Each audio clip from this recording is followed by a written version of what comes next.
Bro, hari ini kita berkolaborasi. Nanti bagian ayat-ayatnya guru yang ngaji. Nanti tenang, bagian amplopnya kita bagi dua. Biar adil guru. Saya yang mengupasnya. Ini duet maut loh, jangan main-main loh. Belum tentu kata beliau 10 tahun lagi akan begitu. Belum tentu, belum tentu, belum tentu. Kita nggak tahu umur, kita nggak tahu ajal. Mungkin antum duluan meninggal, kami berdua belakangan. Ya kan mungkin. Atau sebaliknya, kami berdua belakangan, antum duluan. Lebih bagus guru. Ini namanya I love you. I love you. Malam ini duet maut dalam sejarah kampung ini. Belum tentu 10 tahun lagi akan ada duet begini. Saya yang mengupas, beliau yang mengajinya. Amplopnya bagi dua. Deal. Saya isinya, beliau amplopnya. Ya kan bagi dua.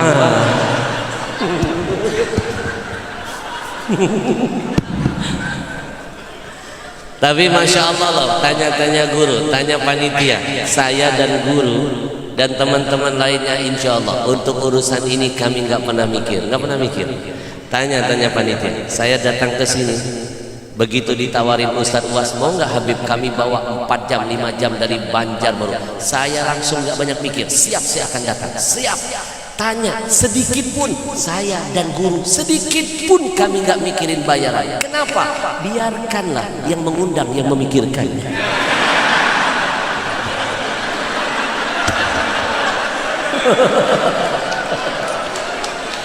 Masuk Pak Eko. Masa kami yang mikirin? Kan tugas saya dengan guru ceramah ngaji, yang ngundang mikir dong.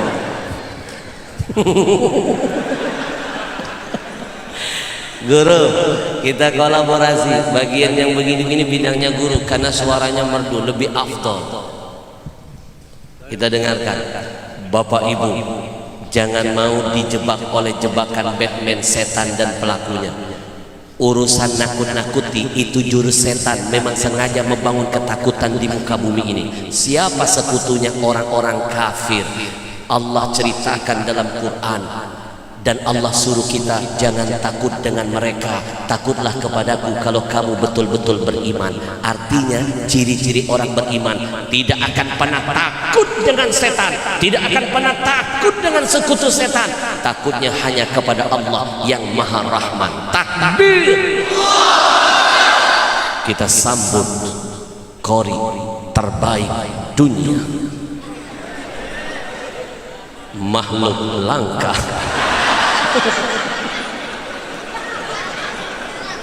Monggo guru.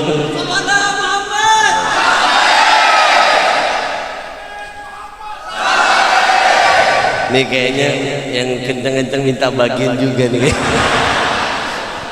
Udah nggak termasuk. Jangan ngarep.com. Kita sudah deal 50-50. Bagi dua. Innama dzalikumus syaitanu yukhawwifu awliya'ahu fala takhafuhum wa khafuni. Coba perhatikan gerakannya. Bukan cuma suaranya yang menusuk hati, gerakannya membuat kita menjadi terhipnotis. Makhluk langka.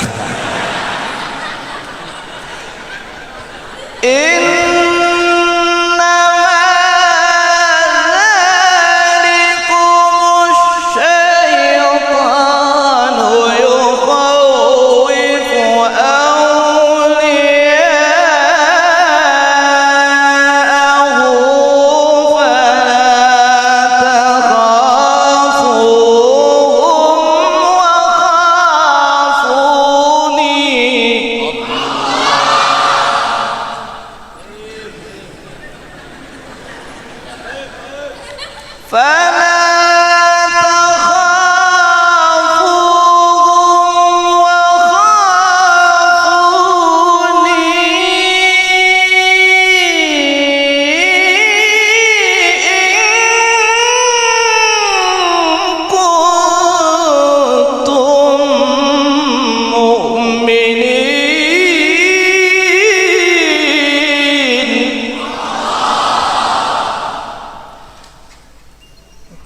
makhluk langka.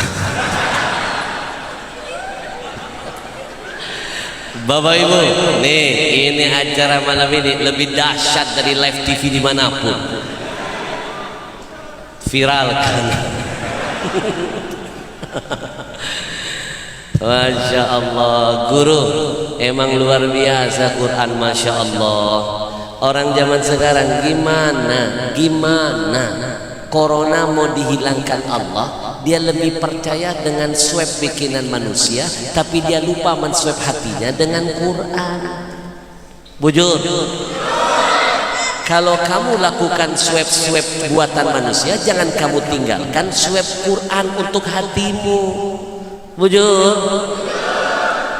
Bapak Ibu, bicara swab, bicara tentang positif dan negatif. Betul.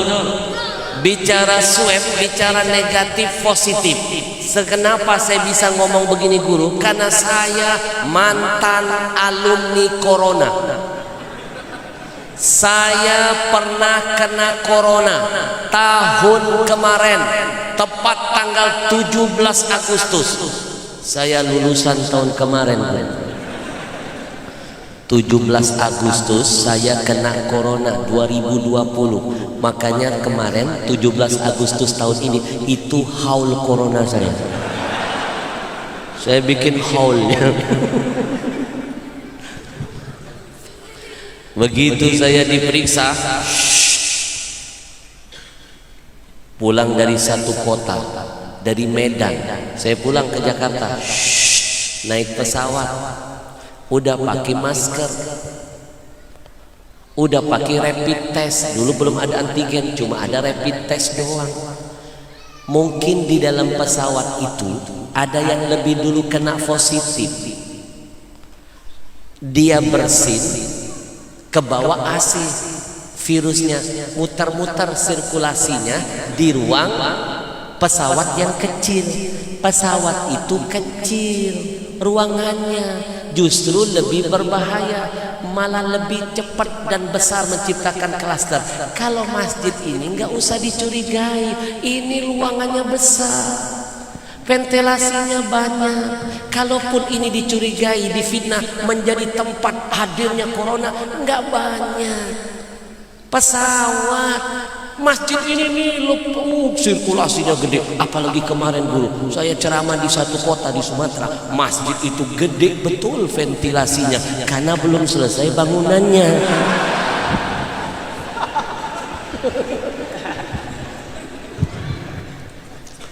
Bapak Ibu, jujur saya termasuk yang tidak setuju masjid ditutup.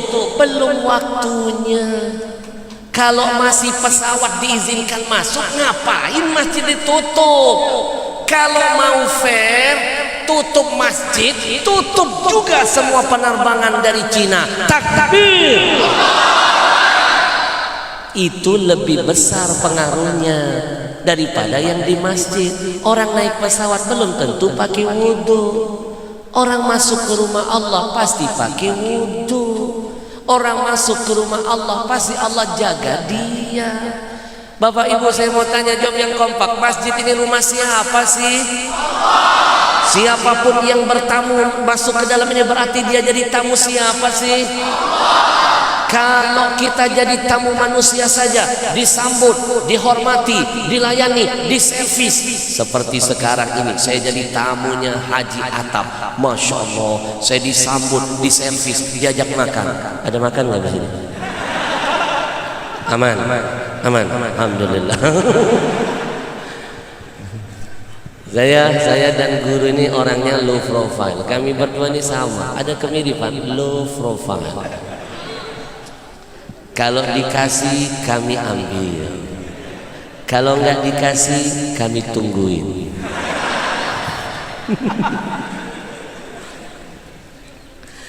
Kita jadi tamu manusia saja dijaga, dikawal, dihormati, dilayani, diservis. Kebangetan antum ngaku beriman dengan Tuhan, tapi meragukan ketika antum melangkah ke masjid ini. Antum gak percaya kalau Allah yang maha sebaik-baik penjaga akan menyuruh makhluknya, contohnya malaikat, menjaga, membentangkan sayapnya, melindungi setiap langkah antum dari berbagai macam serangan makhluk-makhluk lainnya. Takbir.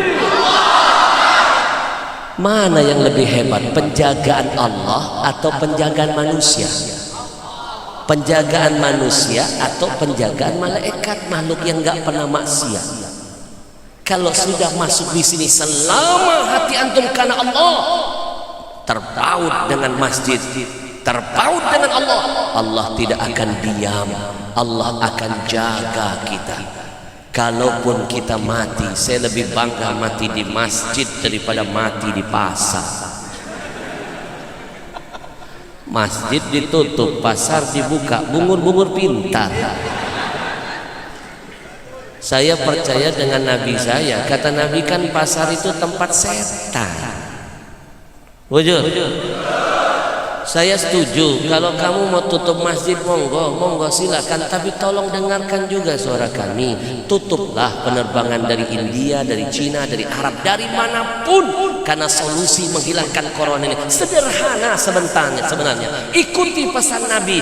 Kalau ada wabah, yang dari luar jangan masuk, yang dari dalam jangan keluar. Itu maknanya lockdown. Lama-lama lauk daun.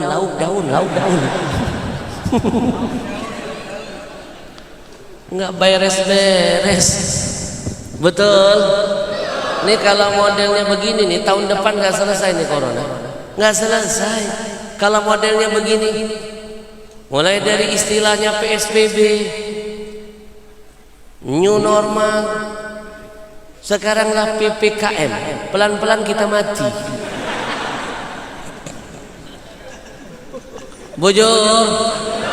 Bojor, malu dengan Taiwan, malu.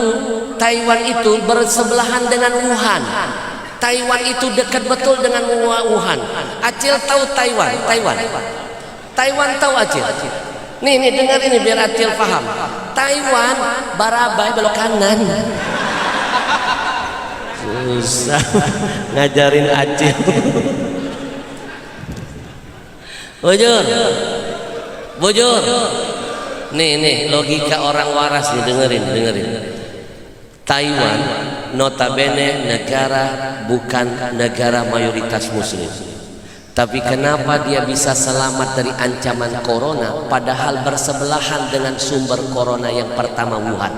Mereka diam-diam mengamalkan pesan dan ajaran Islam. Kita ngaku mayoritas muslim di negeri ini, tapi kiblatnya kafir. Mereka amalkan pesan Nabi. Kalau terdengar ada wabah di satu negeri, yang dari luar jangan masuk, yang dari dalam jangan keluar. Simple, langkah awalnya simple. Lockdown sebentar aja, lockdown sebentar aja, selesai. Taiwan nggak kayak kita bertahun-tahun. Kami para ulama merasakan betul corona ini membuat kita jadi menderita. 1 tahun lebih gara-gara corona saya nggak megang makhluk ini, mikrofon. Gara-gara corona kami ulama menjadi menderita. 1 tahun lebih nggak ketemu jamaah, ada kerinduan di hati ini. Bersyukur tinggal di kampung ini, bersyukur masih bisa ngaji begini, bersyukur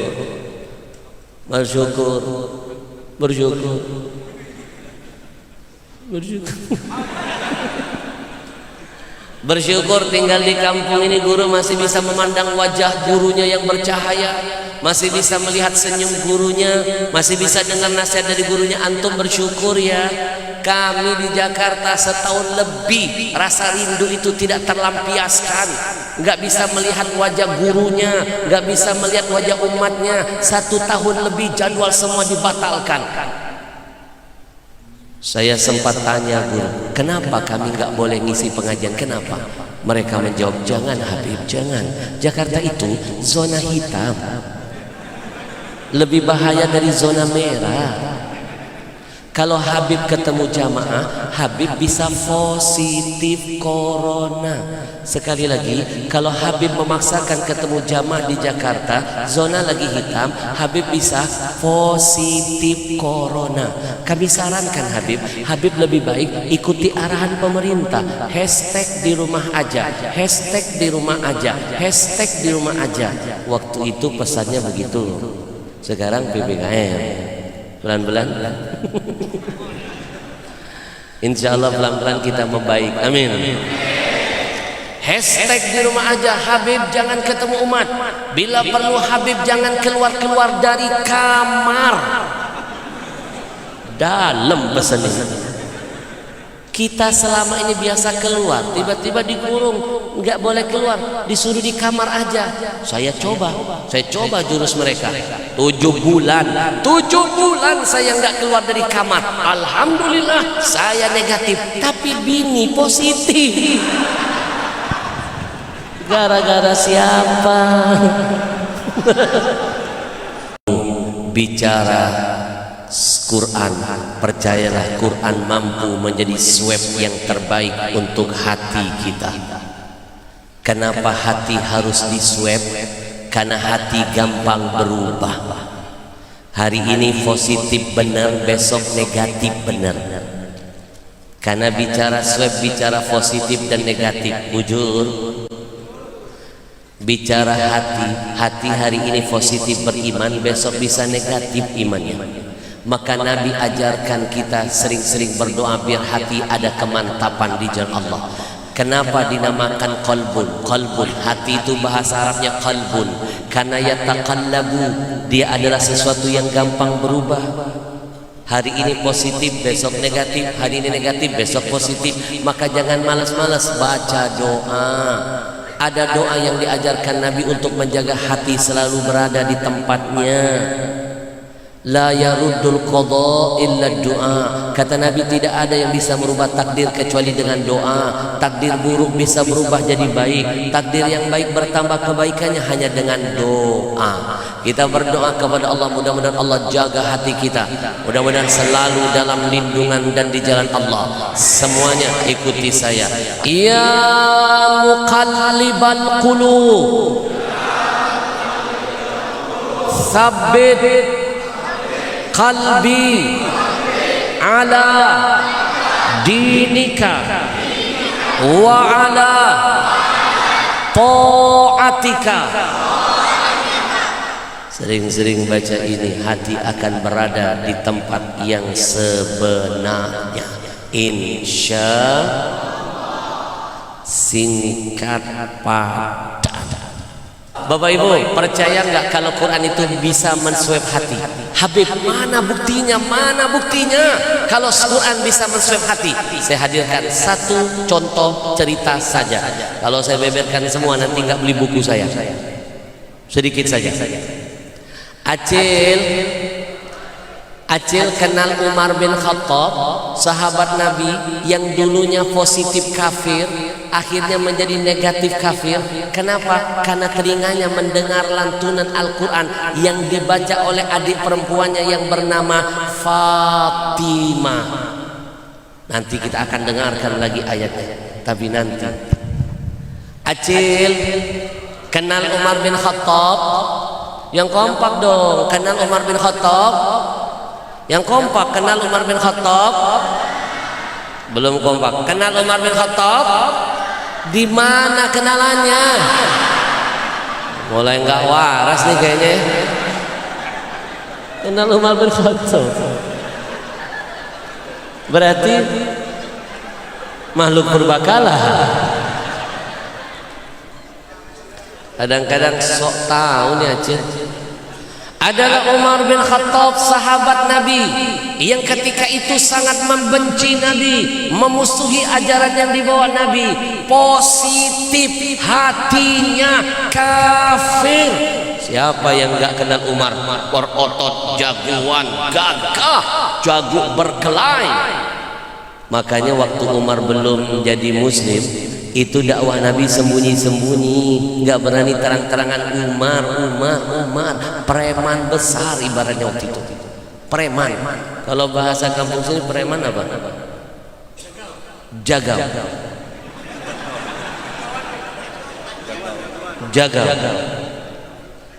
Planet apa sih ini? Jagal. Oh, itu yang sering kalau orang tidur suka jagau-jagau gitu. Oh gitu. Umar ini sejarah mencatat dia ini orangnya jagaumen. Nggak usah protes, dengerin aja. Kan yang ceramah saya.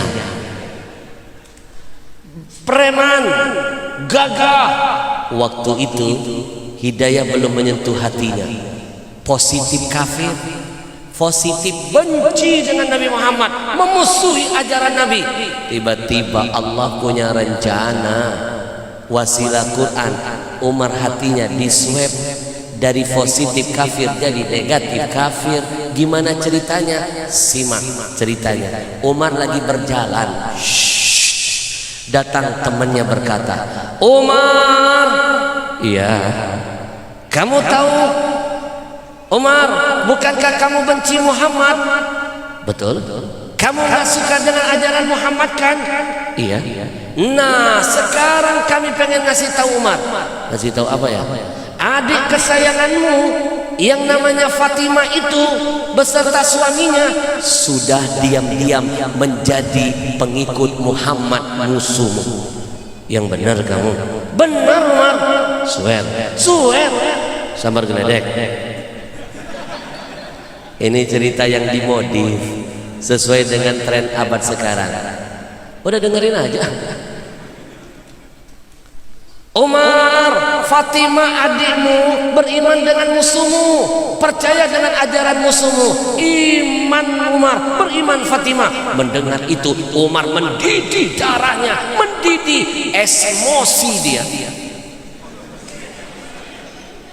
Yang ceramah siapa? Masalah kecil dibesar-besarin. Masalah kecil dibesar-besarin. Hanya karena kasus keramaian dibesar-besarin. Giliran koruptor nggak dilupakan. Ajil. Umar mendidih, darahnya mendidih, marah. Hatinya cuma punya satu niat, tak tebas lehermu Fatimah, tak tebas leher. Umar berlari menuju rumah adiknya Fatimah dengan niat satu, ingin menebas leher Fatimah. Murka, marah, kecewa, Umar memegang pedang. Begitu sampai di rumah adiknya, pedang sudah di tangan. Ketika akan melayang pedang, Fatimah dan suaminya membaca surah Toha ayat 1 sampai ayat 14. Tapi menurut ulama di ayat yang ke-14 itu sentrumannya lebih dahsyat karena artinya hebat. Umar tersetrum, Quran menswep hatinya dari negatif, dari positif kafir menjadi negatif kafir. Ayat ini, sepenggal ayat ini nanti kita akan dengarkan dari guru kita. Silakan. Kalau model begini enak saya ceramah.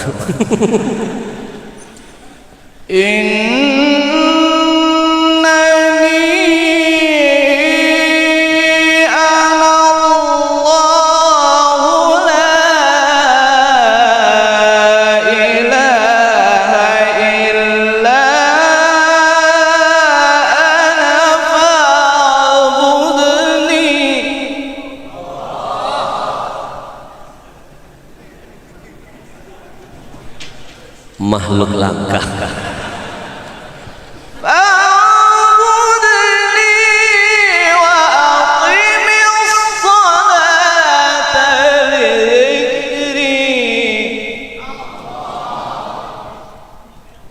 Udah terhanyut kita kan. Nih, ini sekalian saya sengaja berduet dengan guru. Maksudnya saya ingin mengasih PR buat bapak-bapak untuk melihat hati masing-masing. Apakah hati kita bersih? Kalau kita menikmati suara beliau merasa kurang, itu pertanda hati kita bersih. Alhamdulillah. Ayat ini memiliki makna yang dahsyat. Hati Umar disuap. Innani anallah la ilaha illa ana fa'budni wa aqimis salata li dhikri innani anallah. Kata Allah, innani anallah, aku adalah Allah, la ilaha illa ana, tidak ada Tuhan selain aku, fa'budni, sembahlah aku, wa aqimis salata li dzikri, dirikan salat untuk mengingat aku. Hati Umar diswep oleh Quran dari positif kafir menjadi negatif kafir. Maka pesan malam ini, sweplah hatimu dengan Al-Quran.